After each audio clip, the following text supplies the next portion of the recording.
Dili lang masidlakon apan mapahiyumon nga dakbayan ang buot ibida karon sa Danao City Hall ngadto sa ilang mga kliyente. Unsay nakapaagni nila sa pagpatuman ni ining Smiling City Hall program. Ini ang report ni Nico Sereno. Kung sugaton ka og pahiyom, kinsa man ang dili maagni ug mas makapagaan sa pamati. Kini ang gi-advocate sa Danao City LGU sa ilang pagpangatubang sa mga kliyente. Sa miaging simana lang, gipirmahan ni Mayor Ramon Nito Durano III ang executive order aron ma-institutionalize ang Smiling City Hall program. Gidasig ang pagka-smiling o mapahiyumon sa mga empleyado, professionalism sa ilang trabaho ug maayong pagtratar sa mga kaatubang. Approachable ba?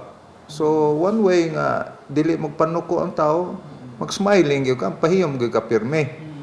So mao gyud na para dili mataha ba. Nya naa man gud usay attitude. Kung mao gyud ay pag-break sa ice ba. So sumay gyud nga kana mapahiyomon gyud. So mao ra gyud ang ako pag-improve sa among connectivity sa mga tao.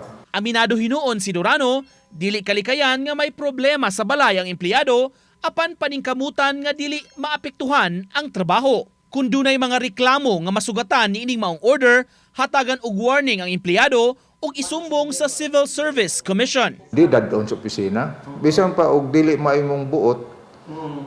Nakana bang ingon ana ba nga dili gyud ka maayo gyud nga imo ginang ibutang sa mga unahuna nga kana nga nagsweldo nimo ang mga tao.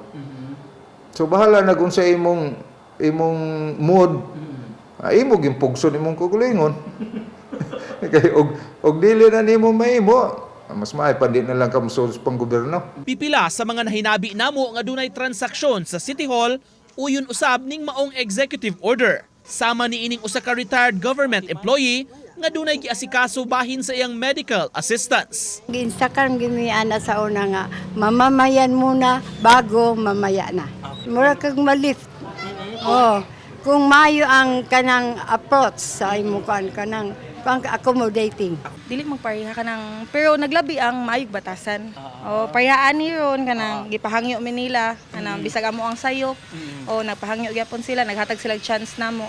Init man ang kuhay kaysa kusmuran ta lain po kaysa tong part kay may nagmamud man ni siya. Uban ni Godfrey Relien, Nico Sereno, Balitang Bisdak.